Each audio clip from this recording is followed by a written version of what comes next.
So we begin with 1.2, adding and subtracting fractions where we have negatives and positives here. Remember, as you add and subtract fractions, that the number one thing you need to begin would be common denominators. You need the same number on bottom for both fractions. There are several different ways that you can find the same numbers, but remember your overall objective is that the numbers are the same. You can use trees, which you may have learned in a past class, specifically 0, 60. You can also look at the two and pick the smallest number they both go into. In this case, that would be a 12.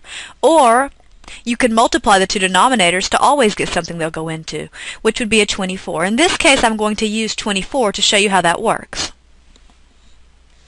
The idea is if I change my denominator to keep this thing equal, to keep it equivalent, I have to do on the bottom the same thing that I do on top and vice versa. So on the bottom, if I times it by 6 to get that 24, I have to also times by 6 on top. 6 times 3, that's an 18, and I'll keep my negative. Since remember, a negative and a positive being multiplied, that keeps negative. Opposite signs, you stay negative. Same thing here.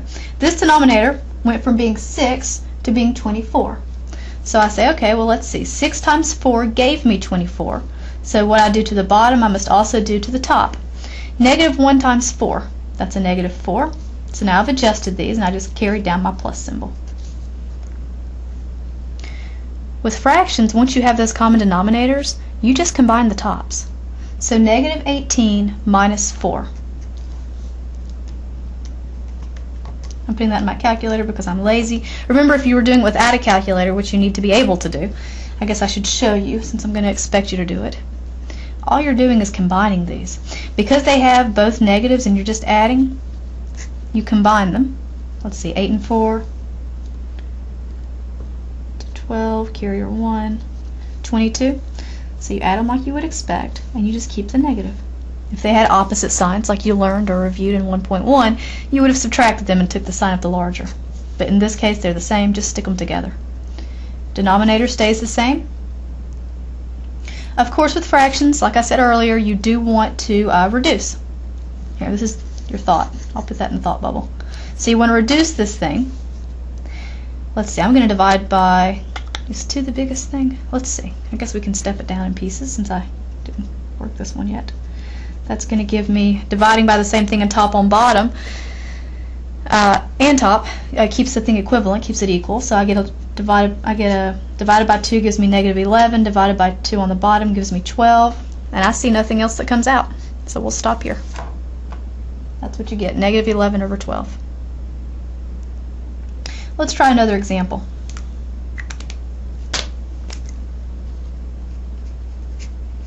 Negative 4 ninths minus negative 7 twelfths. Hopefully in 1.1 you picked up on the fact that anytime you have negatives holding hands or on top of each other, so basically negatives touching negate. They cancel each other. So we have them holding hands, we'll cancel them. That's how I always remember.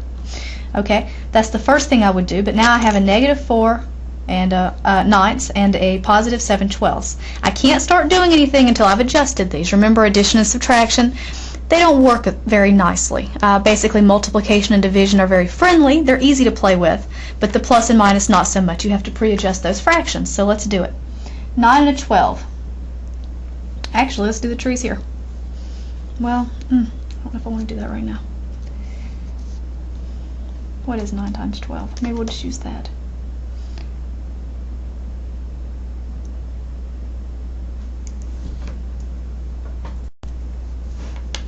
Okay, with this next example, we canceled out the negatives to give us positives since they were touching, and we have a 9 and 12. And actually I was debating whether or not to work out those trees with you that you may have learned in your past lives, but I think this is actually a pretty good example since you will be working Chapter 1 test by hand without a calculator to do this by hand with you to make sure you do see how.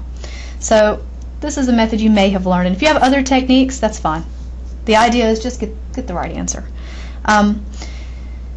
The idea from the past that you may have seen is to first break these up into their prime pieces, the smallest pieces possible. We call this prime factorization. Sometimes authors will teach that using tables. I personally promote using trees. So I'm going to use trees. Again, both ways work, including other ways that you've probably learned along the way. Those will also work generally. As long as you're getting the right answer, I don't really care. So with this 9, let's split this thing up into its primes. On the left, I always put a prime number, 3, that goes into the 9.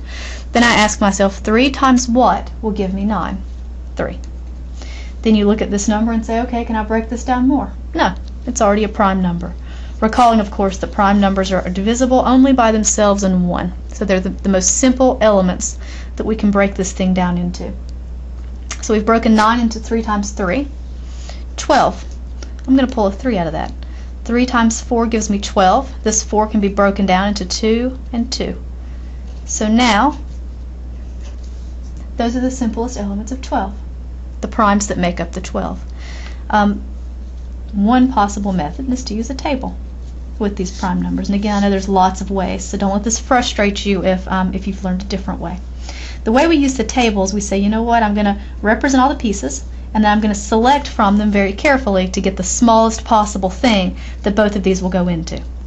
Smallest possible thing being the least common multiple. We're looking for a multiple, in other words, something that snowballs times is into the other one. So let's see, we have 2's as some of our pieces, and we have 3's. Looking at 9, there's no 2's in 9 at the tree. Looking at 9 for 3's, there's 2 of them. You could write 3 times 3, or using exponential notation that we have reviewed, you have 3 squared.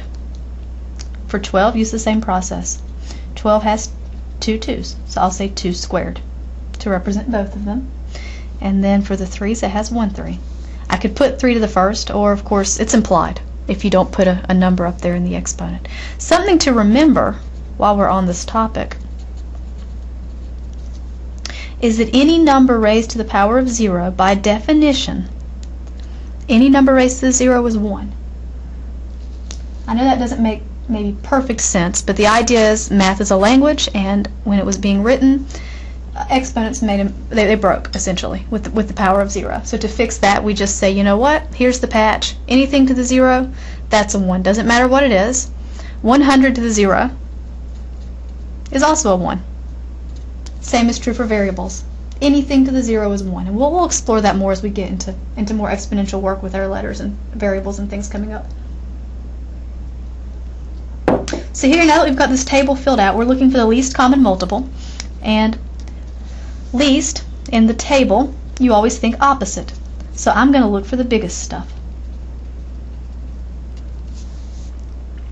Going down this column here, I have no 2's, or I have 2 2's. Well, the biggest of those 2 options is 2 of them.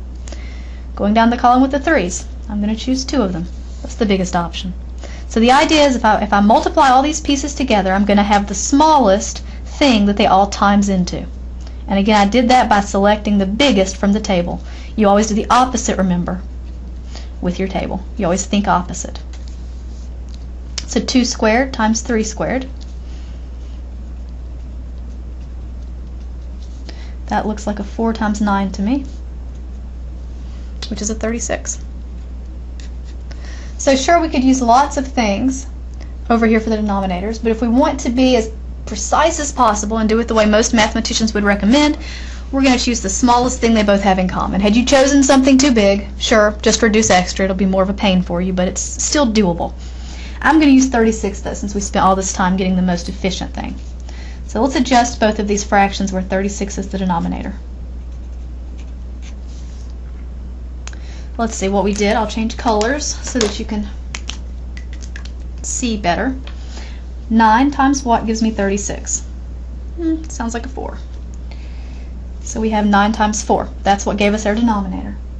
Okay, what you do to the bottom of a fraction, you must also do to the top. So I'm also going to multiply that numerator by 4. 4 times 4, that's a 16. Again, when you have opposite signs, you get a negative number on top. Next one, we have 12, and we would like the 12 to be 36. We're going to adjust this fraction by multiplying 12 times 3. What you do to the bottom, you must also do to the top. So 7 times 3 is a 21, and we're still anding these. We had a plus, so we keep that plus. Remember, your denominators stay the same. Now this time we have a positive and a negative number on top, so hopefully you've practiced that lots, and you remember that when you have opposite signs and you're doing addition or subtraction, basically you subtract. when you're putting these together and they have opposite signs, you subtract. So I'm going to say 21 minus 16. This is my thought bubble. I'll put this little curlies around it so you can see. So this becomes 11 and a 1. Let's see, 6, 7, 8, 9, 10, 11. That sounds like a 5. Okay, so we have 5. You keep the sign of the larger being the absolute value, which number, if you ignore the signs, is bigger. We had more positive, so we're going to keep that positive on the 5. And that's our answer.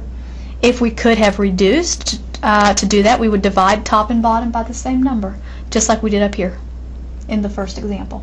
But with this one, there's nothing that goes into both of those, so we're fine to stop.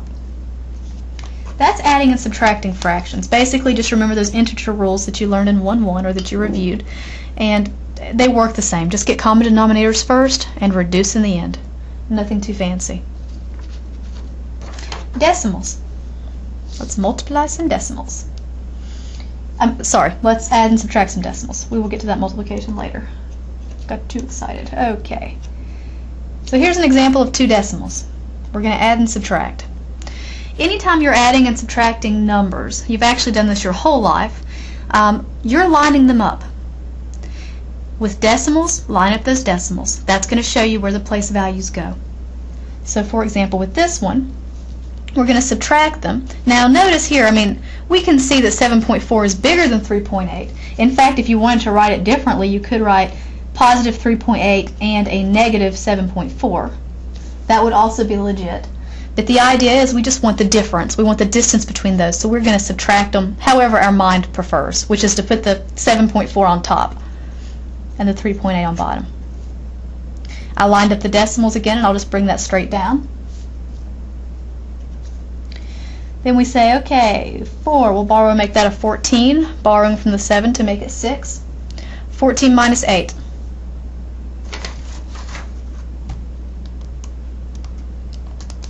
Is 6. I'm too lazy to do some of this in my head, sorry. Okay, so we get a 6. 6 minus 3 is a 3. So we see that the difference of these is a 3.6. 3.6. Next, remember, you look at the bigger of the two and you keep that sign.